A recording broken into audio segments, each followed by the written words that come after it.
He'll make some things happen down the line in the future, but we'll never look at him the same after that destruction. Not to say that we won't respect him, but we'll never look at him the same. Now everybody know Tank, kind of like he say, they love him too. It's a dirty game. It's a dirty game. You got biased people, unfair people, you know? Stephen A. Smith has criticized Von Davis over allegations of rigging, questioning the fairness of the judging in his fight. He voiced concerns about the controversy surrounding the match and suggested that Davis should prove his worth in a rematch against Lamont Roach. We can debate the top fighter in the world pound for pound. We can do that. What we cannot do is debate who's the most exciting fighter, who's the biggest box office attraction in boxing. That would happen to be Gervonta Davis. We just got to accept it. I think that Frank Martin's a talented fighter. He'll make some things happen down the line in the future, but we'll never look at him the same after that destruction. Not to say that we won't respect him, but we'll never look at him the same because he got destroyed by Gervonta Davis. And that's no shame, that's no slouch, but damn, still in all, you get destroyed, you get destroyed. Gervonta Davis is the #1 box office attraction. Who I want to see him against next is Shakur Stevenson. I don't want to see him against Devin Haney because Devin Haney has proven to me that he's not a good punch taker. I want to see Gervonta Davis in the ring with somebody perceived as having enough power to put him on the canvas too. That's what I want to see. Coach Bernie shared his thoughts on the fight, stating that Tank Davis did not defend his title in the way expected of a champion. He noted that Lamont Roach fought with much more urgency and heart, while Davis appeared content with simply getting through the rounds. Bernie also emphasized that someone of Davis's reputation and skill should not have ended the fight the way he did. He believes Davis missed an opportunity to make a statement in the ring, leaving fans with lingering doubts. Exactly, he's the champion. He got to defend his title. He got to defend his title. He like I said, they both was looking at each other. And then finally, after look, Tank will be the one to throw the first punch. He felt like he wanted to retain his title. Lamont Roach felt like he was just happy to be there and get the success. He wasn't trying to take the title. He wasn't trying to take the title. And I'm saying that even from the last round, just even the last round, the final 20, 30 seconds of the last round, he wasn't throwing no punches. He looked at him and got caught with a jab. You can't close the show with a guy like that, with a guy like Tank Davis like that. Now, if he'd have had a knockdown or something, like a real knockdown or something, maybe you feel him, but you can't stop until the bell ends. You can't, even if you're being active and slipping and sliding and something, you just standing there looking at him. I don't know. I didn't understand that. I don't understand why fighters sit there and look at each other for a long time. Change the angle, keep a rhythm in your way, snap a jab, do a feint. Ain't no need of you standing there looking at no man for 20 seconds in a fight. That don't make sense. But so I think, like I say, Lamont Roach, he will be kicking himself in the ass that he didn't do more, but grateful that he did enough. Joe Rogan openly criticized the application of the rules in the Gervonta Davis versus Lamont Roach fight, suggesting that they appear to be crafted by lawyers rather than boxing officials, hinting that they were skewed in Davis's favor. At the same time, Rogan praised Lamont Roach's boxing skills, expressing genuine admiration for his performance in the ring. He also made it clear that had the knockdown been officially counted, Roach would have won the fight. If the return strike has any other result, the match result stands. That's crazy. So you can get KO'd, you get finished, they give you 2 minutes to come back, and if you could knock that guy out, then it's a draw. They also haven't used the rule yet. So you go knockout for knockout.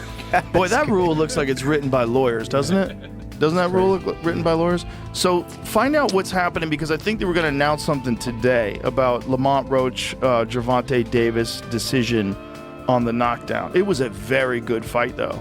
Lamont Roach is very good. I was really impressed because Tank is nasty. Tank is so fucking powerful. Yeah. He's so vicious. Like his one-punch power at 135 is like nobody else's in the division. Like the way he starches people is crazy. Yeah, exactly. He gets so much torque and power into his punches, and he's so fast that he covers ground and his uppercuts, they're just fucking devastating. Yeah. So like for Lamont Roach, not just to survive, but Do some damage. to do damage and Put him on the knee. basically bring it to a draw, which if they do change this because of that knee, it becomes a victory. I think it should be a victory for him, and I think they should do a rematch. 100%. Everybody saw it. You can't get around what everybody saw. Look, it wasn't a legit knockdown like he hurt Tank. Tank did have some shit in his eyes, but what are you doing putting shit in your hair when you have a world title fight? That's crazy. And no one want to hear about it in the middle of a fight that. Many professional boxers and analysts reacted to the fight's outcome with shock and disappointment. Some even called it one of the most controversial decisions in recent boxing history. Many argued that the refs did not properly apply the rules, stating that this decision tarnishes the credibility of the sport. The debate over whether Davis deserved the draw or if Roach was robbed has continued to gain momentum, with fighters and fans alike expressing frustration over the rule. Gervonta Tank Davis says he took a knee because he got his hair done a few days ago and something dripped into his eyes. Ryan Garcia said that Lamont Roach won that fight. And he continues with, not calling that knockdown is the most wild thing I've ever seen in boxing.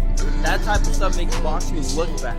And then says, crazy shit, see y'all May 2nd. Terrence Crawford said they robbed that boy and it's crazy.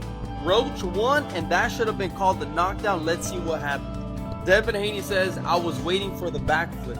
Even Turki Alashi had something to say about the fight. He said, if you charge people $80 per pay-per-view, you must give them a good card with good production. What are your thoughts? Then Terrence Crawford continues with, some of y'all need to watch Mayweather versus Hernandez and see Mayweather takes a knee because he hurt his hand and it was called a knockdown, not from a punch either. He says, I've never seen someone take a knee and they don't count it as a knockdown. Must have forgot the rules for tonight. And Shakur Stevenson is willing to fight Lamont Roach. But in your honest thoughts, who do you think should have won this fight? Do you believe with the decision as a draw? Or do you think Lamont Roach should have won that fight? After the fight, referee Steve Willis was questioned about his decision to rule the match a draw and why he did not count the knee as a knockdown. However, instead of offering an explanation, Willis refused to comment.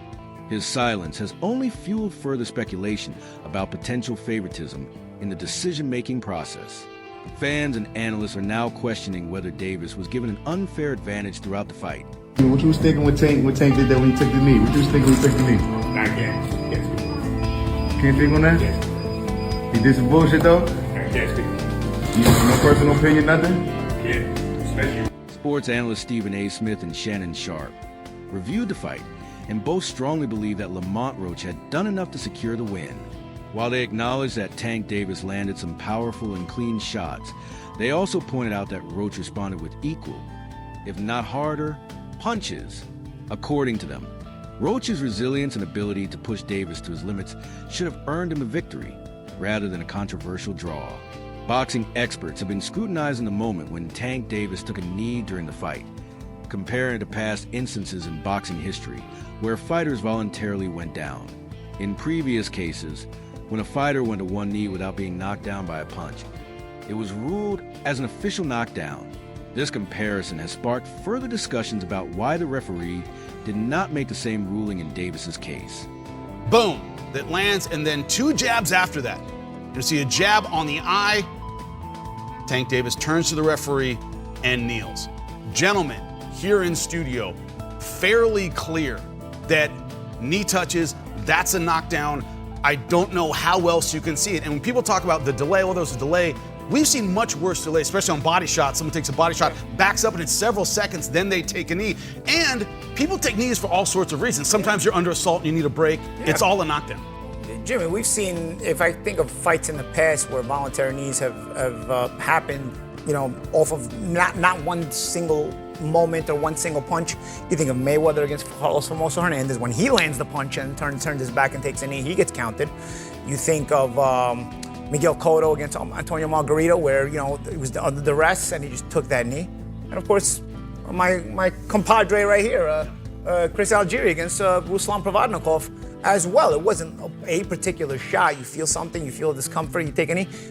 All those times, there's a count, dude. I mean, and I'll tell you what, Steve Willis also knew there was a count because he started counting and then stopped. Yeah, we'll get to it. There's more than one pillar of this defense for Lamont Roach Jr., but the first one's the knockdown, Chris. Yeah, I mean, we have a ton of experts on the panel today. I'm going to speak from a fighter standpoint, just like you did, Champ. And you can argue whether that right hand landed clean or if it landed hard or how hard those jabs were. It doesn't matter.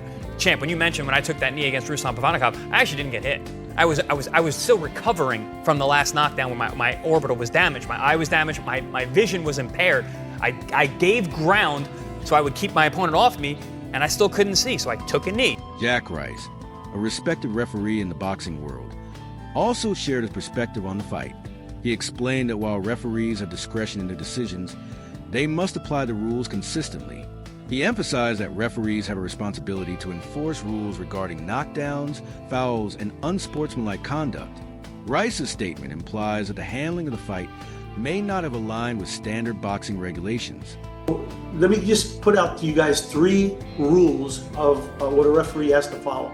First of all, the referee is the sole arbiter, the only person able to determine whether to stop a fight or not, and anything else that happens in a ring. The second is part of his ability to do things when fouls occur.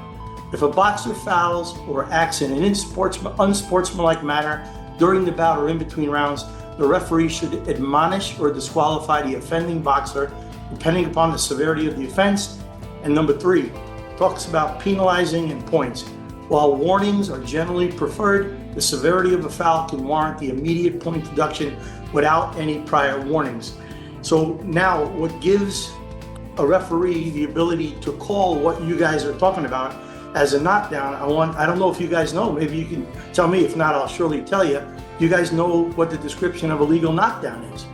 A legal knockdown happens when a boxer is sent to canvas as a direct result of a legal punch, meaning the punch legally lands on the opponent's body or head. The boxer must lose their balance and fall to the ground, unable to recover immediately.